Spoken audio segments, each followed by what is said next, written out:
عن ابی ہریرہ رضی اللہ تعالیٰ عنہ قال قال رسول اللہ صلی اللہ علیہ وسلم اذا دخل رمضان فتحت ابواب السماء وفی روایت فتحت ابواب الجنت وغلقت ابواب جہنم وسلسلت الشیاطین وفی روایت فتحت ابواب الرحمہ۔ حضرت ابو ہریرہ کہتے ہیں کہ نبی علیہ الصلوۃ والسلام نے فرمایا کہ جب رمضان المبارک داخل ہوتا ہے یعنی شروع ہوتا ہے تو پھر آسمان کے دروازے کھول دیے جاتے ہیں،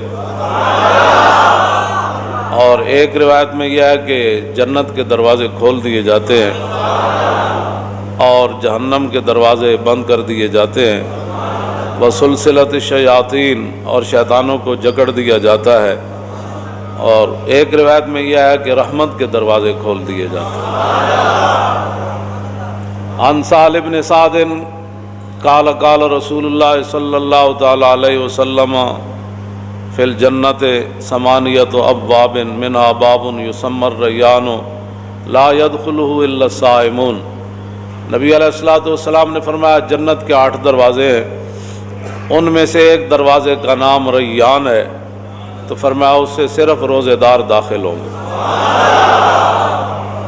عن ابی ہریرہ رضی اللہ تعالیٰ عنہ قال قال رسول اللہ صلی اللہ تعالیٰ علیہ وسلم من صام رمضان ایمانا واحتسابا غفر له ما تقدم من ذنبه ومن قام رمضان ایمانا واحتسابا غفر له ما تقدم من ذنبه ومن قام لیلۃ القدر ایمانا واحتسابا غفر له ما تقدم من ذنبه۔ نبی علیہ الصلوۃ والسلام نے فرمایا، حضرت ابو ہریرہ راوی ہے، حضور نے فرمایا کہ جس بندے نے رمضان المبارک کے روزے رکھے ایمان اور ثواب کی نیت سے، ریا سے پاک ہو کر، ریاکاری نہیں تھی اس میں، تو اس کے سابقہ تمام گناہوں کو معاف کر دیا جاتا ہے۔ اور نبی علیہ الصلوۃ والسلام نے فرمایا کہ جس آدمی نے نماز تراویح پڑھی یعنی رمضان المبارک کی راتوں کو قیام کیا، تو حضور نے فرمایا کہ ایمان اور ثواب کی نیت سے غفر له ما تقدم من ذنبه، اس کے بھی تمام گناہوں کو معاف کر دیا جاتا ہے۔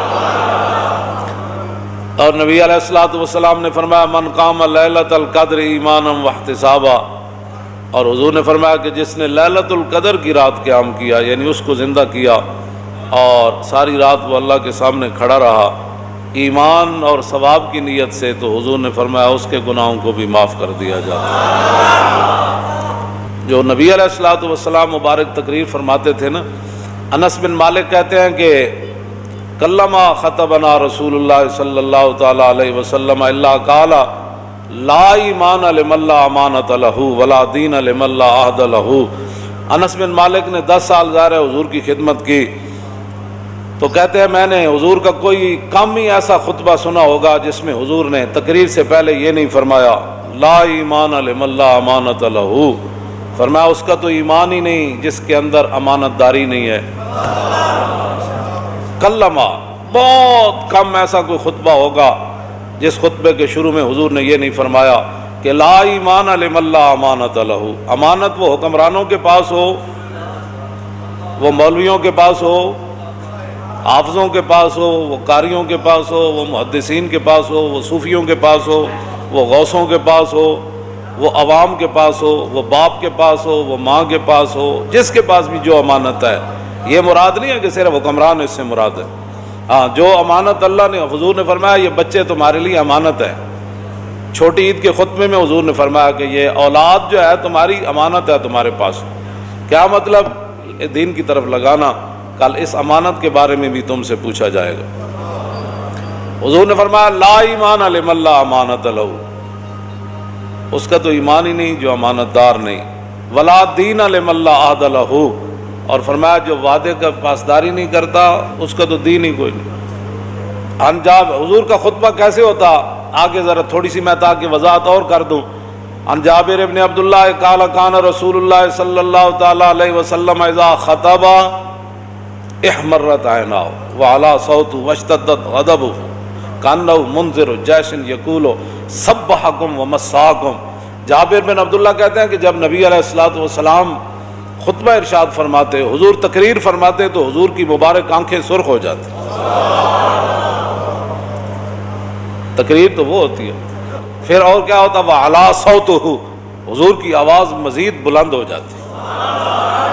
وَاشْتَدَّتْ غَضَبُهُ، حضور کا جاہ و جلال اس کے اندر اور اضافہ ہو جاتا. جیسا کہ نبی علیہ الصلوۃ والسلام ایک ایسے لشکر سے ڈرا رہے ہیں کہ جو لشکر صبح حملہ کرنے والا ہے یا شام کو حملہ کرنے والا. ایسی تقریریں جس سے قوم جو ہے وہ پہلی بھیڑ ہے تو اور اس کو بھیڑ بنا دیا جائے. او جی مولانا اسلام تو بڑے امن کا درس دیتا ہے. میں نے کہا ہومن امام الانبیاء، ہومن محبوب رحمت للعالمین، خیمہ افلاق کا استادہ جنہاں دے نام نال کھڑا ہے تے او تقریر فرمان تے انہاں دی مبارک اکھاں سن. مولانا تھوڑی امن سے بات کریں، آپ کو پتہ نہیں ہے اسلام امن کا درس دیتا ہے. میں کہو جنہاں دین دیتا انہاں دیاں تو اکھاں سرخ ہو جاندیاں تھا. انہاں دی مبارک اکھاں دے تو کوئی قیمت ہی کوئی نہیں نا. وَعَلَىٰ صَوْتُهُ، حضور کی آواز پہلے سے زیادہ بلند ہو جاتی. حالانکہ نبی علیہ الصلوۃ والسلام کی مبارک آواز میں اللہ نے یہ معجزہ رکھا ہے کہ جس طرح قریب والے کو حضور کی مبارک آواز سنائی دیتی، اس طرح 1,24,000 میں سے جو آخری صحابی بیٹھے تھے نا عرفہ کے میدان میں، جس طرح قریب بیٹھے صدیق اکبر کو آواز آ رہی تھی، اسی طرح آخری صحابی کو بھی ایسے آواز آ رہی تھی.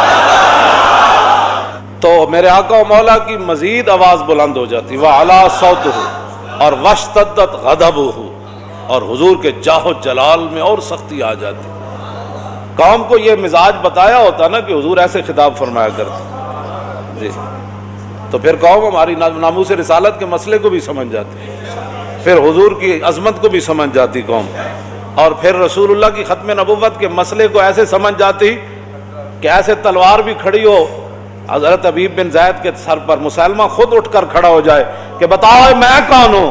فرمایا تو کون ہے؟ رسول تو رسول اللہ ہی ہے. تو کون ہے؟ کیا باتیں کرتا ہے؟ تو کون ہے؟ رسول تو رسول اللہ ہی ہے. تو کون ہے؟ ایسے جاؤ جلال سے تقریریں ہوتی نا ختم نبوت پر. تو پھر حضور ظاہر بات ہے حضور وضو کے بھی مسائل بتاتے تو حضور کا اس وقت بھی انداز پھر. عن سلمان الفارسی قال خطبنا رسول اللہ صلی اللہ تعالی علیہ وسلم فی آخر یوم من شعبان. حضور نے، سلمان فارسی کہتے ہیں کہ حضور نے شعبان کے آخری دن یہ ہمیں خطبہ ارشاد فرمایا. کیا فرمایا؟ فقال یا ایھا الناس قد اظلکم شہر عظیم شہر مبارک شہر فیہ لیلۃ خیر من الف شہر. شعبان کی آخری تاریخ کو حضور نے ہمیں خطبہ ارشاد فرمایا. تو اس خطبے کا انداز بھی تو یہی ہوگا نا، قد اظلکم شہر عظیم، ہاں جی شہر مبارک. اس طرح ہی حضور نے فرمایا ہوگا نا تمہارے پاس بھائی بڑا عظیم مہینہ آنے والا ہے، بڑی برکت والا مہینہ آنے والا ہے، اور ایسا مہینہ آنے والا ہے جس کی ایک رات 1000 مہینوں سے افضل ہے. جعل اللہ صیامہ فریضۃ وقیام لیلہ تطوعا. حضور نے فرمایا اللہ نے اس کے روزوں کو فرض کیا اور رات جو ہے نماز تراویح پڑھنا یہ میری سنت ہے.